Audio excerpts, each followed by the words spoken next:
अरे आप लोग अंबर को घर ले आए? हाँ।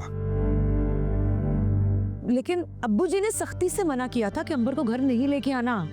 शौक से नहीं लाए हैं बहू। हसन कोई बात सुनने को तैयार ही नहीं था।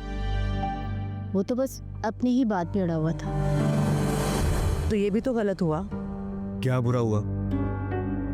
यही कि आप अंबर को घर ले आए हैं।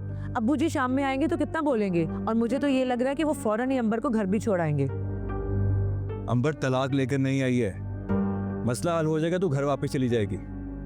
हाँ, अब तो दुआ ही की जा सकती है कि अल्लाह ताला खैर व आफियत से अंबर को अपने घर ले जाए। कुछ पीने के लिए लेके आऊं आपके लिए? नहीं, जरूरत नहीं है। हाँ ठीक है, मैं तो अंबर के कमरे की सफाई करा रही थी कि कुछ चीजें मैं अपने कमरे की कुछ सामान वहां रख दूंगी, लेकिन अब तो मुझे ये लग रहा है कि वो कमरा दोबारा से अंबर का हो जाएगा। तो फिलहाल जाओ यहाँ से। हाँ हाँ जा रही हूँ।